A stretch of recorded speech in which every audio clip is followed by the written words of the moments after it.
장뱅은 자가자강이며 광능 사람이다. 수도에서 유학을 했으며 오서에서 이르길 장뱅은 태학에 들어가 박사 한종의 밑에서 경시역을 배웠고 외왕에서 복양계에게 한시와 얘기, 좌시춘추를 배웠다. 원래 살던 군으로 돌아와 무죄로 청거되고 간부의 초빙을 받았지만 모두 나가지 않았다. 오서에 이르길 대장군 하진, 태위주준, 사공순상의 새 부서에서 부름을 받았으나 병을 핑계로 가지 않았다. 후에 난을 피해 강동으로 갔다. 손책이 창업하자 곧 그에게 초항하여 의탁했다. 손책은 표를 올려 장뱅을 정의교위로 임명했다. 오서에 이르길 장뱅과 장소는 손책에 참모했다. 항상 한 사람은 머물러 지키게 하고 한 사람은 정벌에 따르게 했다. 나중에 여포가 서주를 습격해서 서주목이 되고 장뱅이 손책 밑에서 일하지 못하게 하려 했다.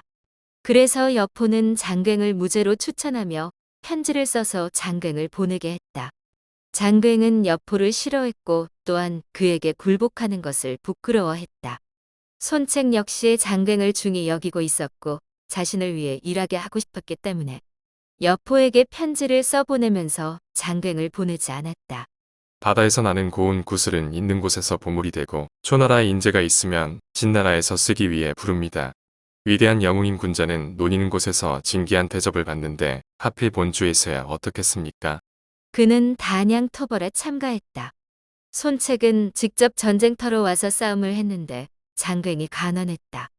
우두머리 장수는 모략을 직접 만들어내는 자이며 삼군이 운명을 걸고 있으므로 경솔하게 직접 소수의 적을 막는 것은 옳지 않습니다. 당신께서는 하늘이 부여한 자제를 귀중히 여기시고 세상의 기대에 부응하여 국내의 윗사람과 아랫사람을 시켜 위태롭거나 불안해하지 않도록 하시기를 바랍니다. 건한 4년 손책은 장뱅의 허창궁으로 가서 장을 보내게 했는데 그곳에서 머물며 시여사가 되었다. 소부 공융 등은 모두 그와 친밀하게 지냈다. 오서에 이르길 장뱅이 도착하자 조정의 공경과 오랜법과 더불며 손책의 재지와 책략은 비범해 삼군을 평정하며 바람이 부니 풀이 쓰러지듯이 백성들이 연이어 선함을 따랐고 충성과 공경, 정답고 극진한 정성을 더하며 왕실을 생각했다고 말했다. 당시 조공이 사공이 돼 은혜를 두터이 더해 먼 곳의 사람을 기쁘게 하고자 하여 심지어 표창하는 폭으로 찬양하고 숭배하며 포를 고쳐주고 추가로 봉해줘서 장뱅을 벽소의 연으로 삼고 고제로 추거하고 시여사로 임명하고 후에 장뱅을 국왕태수로 삼았다. 장뱅은 속으로 이전에 입은 은혜를 그리워하여 돌아가 명에 따라 결과를 보고하고자 했기에 질병을 이유로 사양했다. 조조는 손책이 죽었다는 소식을 듣고 초상을 이용해 오를 토벌하려고 했다. 장뱅이 간언했는데 다른 사람의 초상을 틈타 공격하는 것은 고대의 도의가 아니며 만일 공격하여 승리하지 못한다면 원수가 되고 우호 관계는 찢어지게 될 것이니 이 기회에 두터운 예를 펴는 것만 못하다고 주장했다. 조공은 그의 말을 받아들여 즉시 표를 올려서 손권을 토로 장군으로 임명하고 회계태수를 겸임하게 했다. 조조는 장뱅에게 손권을 귀순, 설득시키려 생각하고 장뱅을 회계동부도의로 임명해 지방으로 내보냈다. 오서에 이르길 손권이 손책을 이어받았을 때는 나이가 청년이었고 손권의 어머니인 태부인은 바야흐로 외부가 가난했기 때문에 걱정과 노고를 깊이 품고 자주 아름다운 언사로 완곡해 거절하고는 보좌에 주었으면 한다고 부탁했다. 장뱅은 항상 이러한 편지를 받고 감사의 답신을 보내며 오직 과실을 바로잡을 것을 유념했다. 매번 특이한 일로 긴밀히 의논한다거나 장표, 서신에서 사방에 친교를 맺는 일은 항상 장뱅과 장소에게 사업을 시작하는 문서를 짓게 했다. 장뱅은 8호 장군 송견은 동탁을 폐주시켜 한 왕실을 보좌한 훈공이 있고 토역 장군 손책은 강남의 땅을 평정해 큰 사업을 이루었기 때문에 응당 찬양하는 기록이 있어 공의를 밝혀야 한다고 여겼다. 문장이 완성되자 손권에게 환상했다. 손권은 그것을 읽어보고 깊게 감동하며 말했다. 그대는 정말로 우리 집의 내력이나 공적에 대해 잘 알고 있구려. 장갱을 보내 부에 가게 하였다. 어떤 사람이 장갱이 본래 북쪽에서 임명을 받아 뜻이 이곳에 그치지 않을 것이라 의심하였는데 손권은 개의치 않았다. 예전에 낭야 사람 조욱이 광릉태수였을 때 장갱을 효령으로 청거했었는데 나중에 조욱이 착용의 손에 죽었다. 장갱은 이를 너무 안타깝게 생각해서 착용을 토벌하려고 했으나 할 수 없었다. 조욱의 가문은 끊어졌고 나중에 장갱이 동부에 있을 때 주부를 파견하여 낭야에서 제사를 지내게 하고 더불어 친척을 구해 후손을 잇게 하려고 낭야상 장선에게 편지를 보냈다. 장선은 조욱의 문중에서 5살짜리 남자애를 찾아 조욱의 제사를 지내게 했고 손권은 이를 듣고 아름다운 일이라 보았다. 강하를 토벌하게 되자 동부의 일이 적기 때문에 장갱에게 지키라는 명령을 내리고는 멀리서 그 직무를 수행하게 했다. 공융은 장갱에게 편지를 보냈다. 듣기에 대군이 서정하는데 그대는 남아서 진수한다고 합니다. 남아서 지키는 사람이 없다면 누가 사직을 수호하겠습니까? 깊이 방어를 굳히는 건 역시 큰 공훈입니다. 아니면 이광의 기운이 늙을수록 더욱 노하여 즐거해 한번 선우를 당하여 남은 분을 다하겠습니까? 남북이 더불어 정이지만 세상은 장차 아무 일이 없을 테니 손숙이 창을 버리고 당에서 제사 용기에 물을 대는 것 또한 오늘날 일입니다. 다만 이별하고 다시 얼굴 볼 일이 없는 것이 근심스러울 뿐입니다. 길이 올곧고 청명하니 서로 다시 보는 것이 어찌 다시 어렵겠습니까? 손권은 장갱이 지키는데 공로가 있어 공을 논해 상을 주고자 했다. 장갱은 굉장히 스스로 겸손히 행동하여 감히 총애를 받지 않고자 하였기에 손권은 그 뜻을 빼앗지 않았다. 매번 중용이 옆을 지키며 작은 소리로 자신의 의견을 말하면서 항상 이로써 잘못을 깨우쳤다.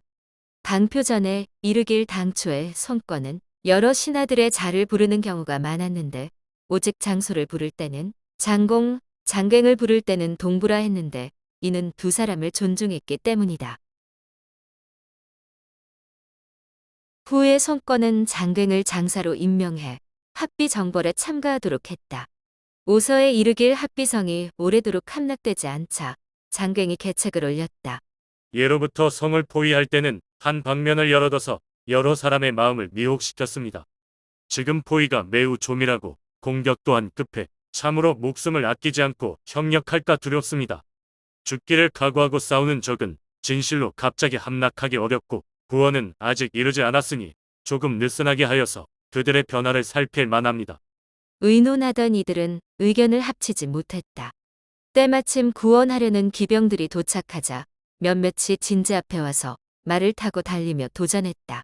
손권이 경기병을 이끌고 가서 적을 무찌르려고 하자 장갱이 간언했다. 병기는 상서롭지 못한 기구이고 전쟁은 위험한 일입니다. 오늘 당신이 왕성하고 웅장한 기백에 의지하여 강대하고 포악한 적을 홀시한다면 3군의 군사들 가운데 마흔이 섬뜩하지 않은 자는 없을 것입니다. 비록 작군 장수의 목을 베고 깃발을 빼앗아 취하고 적군의 전쟁터에서 위세를 떨친다고 할지라도 이것은 단지 부하 장수의 임무이지 주군이 마땅히 해야만 되는 일은 아닙니다. 맹문과 하육의 용기를 억누르고 패왕으로서의 계획을 마음속에 품기를 원합니다.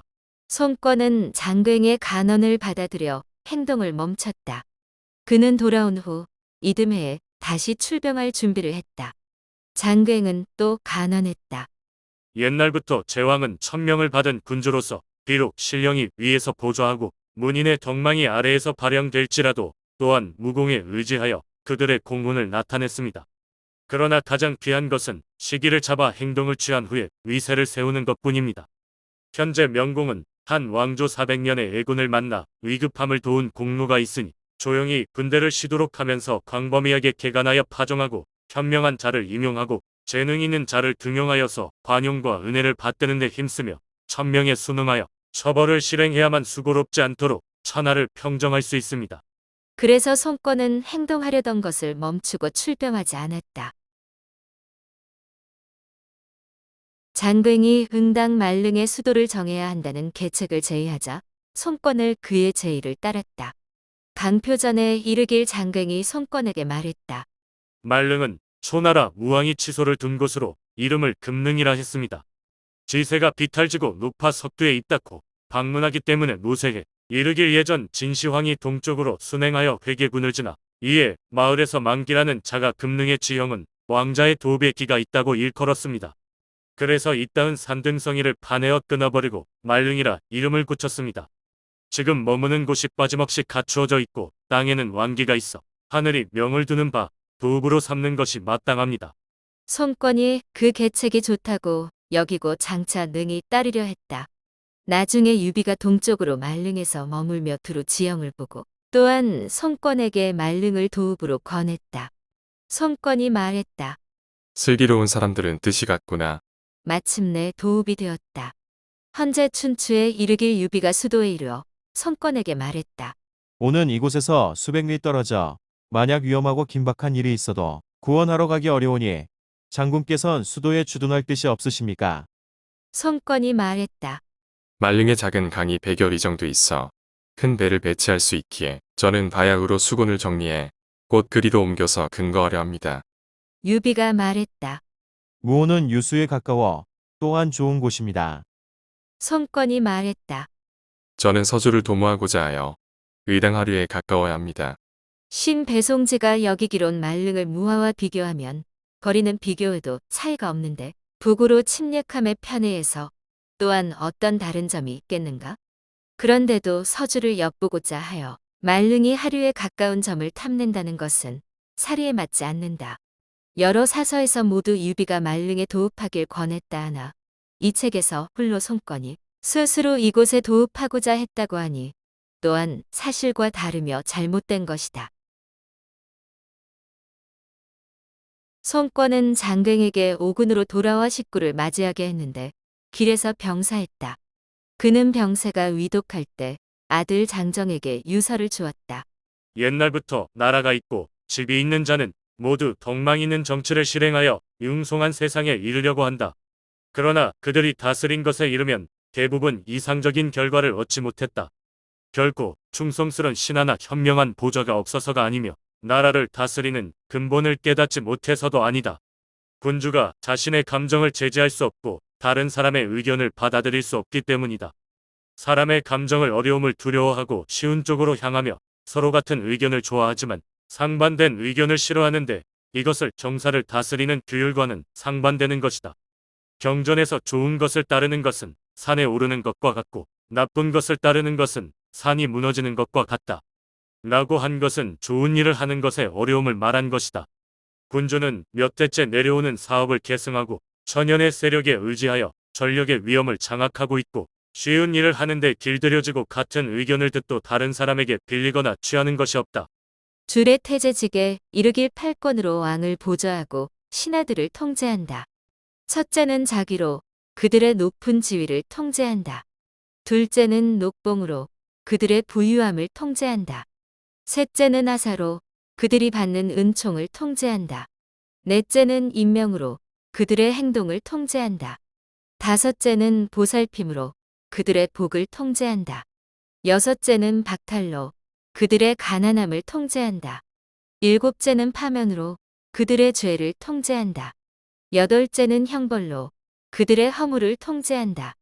그런데 충신은 받아들이기 어려운 통치 방식을 품고 있으며 귀에 거슬리는 말을 토로하니 양자가 합쳐질 수 없는 것은 또한 당연하지 않은가. 합쳐질 수 없으면 모순이 있게 되고 아첨하는 자들이 빈틈을 타서 들어오면 군주는 작은 충성에 미혹되며 소인의 은혜에 연연해하게 될 것이다. 그러면 현명한 자와 어리석은 자가 뒤섞이고 연장자와 연소자는 순서를 잃게 된다. 이런 상황이 생신 원인은 인정이 혼란스럽기 때문이다.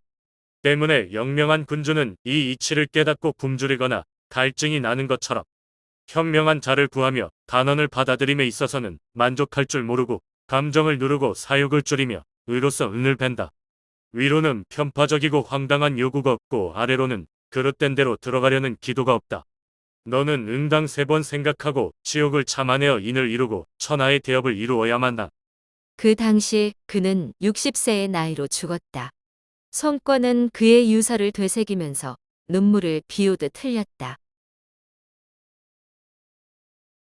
장갱은 시, 부, 명 10여 편을 지었다. 오서에 이르길 장갱은 남녀침을 보고서는 그 문장을 좋아해 불을 지었다. 진림이 북쪽에 있었는데 그것을 보고서는 사람들에게 보여주면서 말했다. 이것은 나와 같은 고향 출신인 장자강이 쓴 것입니다. 나중에 장갱은 진림이 쓴 무고부 은기론을 보고서는 진림에게 편지를 써서 그의 글의 아름다움에 감탄했다. 진림이 답장을 썼다. 저는 하북에 있어서 거의 세상과는 떨어져 삽니다. 이곳에는 대체로 글 쓰는 이들이 많지 않은 까닭이 쉽사리 다른 이들의 눈에 띄곤 합니다. 지금 경흥은 여기에 있고 병과 자포는 그곳에 있으니 저는 마치 작은 무당이 큰 무당을 만난 것처럼 신기를 다 잃었습니다. 장갱이 이미 문학을 좋아하고 또한 해서와 전서에 능했기에 공융에게 보내는 편지를 직접 썼다. 공융이 장갱에게 편지를 보냈다.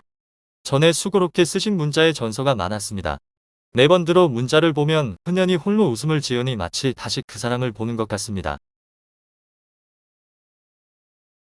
그의 아들 장현은 남군태수, 상서까지 관직이 올랐다. 방표전에 이르길 장현은 맑고 고결하며 고상한 행동을 했으나 재주는 장갱에 미치지 못했다. 장현의 아들 장상은 방표전에 이르길 장상은 뛰어난 재주를 가졌다고 칭찬했다. 손우 때 실왕으로 임명되었다가 말이 분명하고 명쾌한 것으로서 알려져 시중 중서령으로 발탁되었다. 손우가 장상에게 검은고을 타게 하자 장상이 대답했다. 본래부터 탈 줄 모릅니다. 손우는 장상에게 배우게 명령을 내렸다. 이후에 연회석상에서 검은고의 정묘함에 대해 순서대로 말할 때 장상이 이에 대해 말했다. 진평공이 사광에게 맑은 가금을 타도록 했을 때 사광은 우리 군주의 덕행은 넓기 때문에 이것을 듣기에는 부족합니다고 했습니다. 손우는 마음속으로 장상이 이것으로 자신을 비유하고 있다고 생각하고 불쾌했다. 후에 다른 일이 쌓이자 옥에 가두고 모든 것을 이 일 때문에 죄명을 정하여 한시에 오기에 이르길 언젠가 손옥이 장상에게 물었다. 시경에는 튼튼하고 좋은 저 잣나무 배라는 말이 있는데 왜 배의 재료는 잣나무로만 만드는 것인가? 장상이 답했다. 시경에 노달린 소나무 배라는 말이 있는 걸로 봐서 소나무도 사용됩니다. 또 물었다. 새 중에서 제일 큰 것이 학이고 제일 작은 것은 참새인가? 장상은 대답했다. 큰 새는 독수리가 있고 작은 것으로서는 굴뚝새가 있습니다. 손우는 타인이 자기보다 잘난 것을 기피하는 성격이었으므로 이와 같이 하나하나 정정해 오는 장상이 마음에 안 들고 불쾌하고 원한을 더해갔다. 후에 또 물었다. 짐의 술을 먹는 모습은 누구와 비교할 수 있어? 장상이 대답했다. 폐하에게는 100잔을 다 마실 수 있는 주량이 있으십니다. 손우가 말했다. 장상은 공자가 왕이 되지 못한 것을 알고는 일생 동안 공자처럼 떠돌아 다니라고 비꼬는 것이구나. 그리고는 장상을 포박하고 감옥에 가두었다. 장상이 포박된 것을 알자 상서 자문이 공경 100여 명이 궁중에 참내해 머리를 조아리고 관대한 처분을 청하자 장상은 사형은 면하게 되었다. 건안으로 보내 배를 만들게 했다. 오랜 시간이 지나자 형을 높여 사형에 처했다. 이전에 장갱과 같은 군의 사람 진송은 자가 문표고 진단은 자가 자정으로 모두 장갱과 손책에게 대우를 받았으며 큰 계책을 정하는 일에 참여했다. 이들은 각기 요절했다.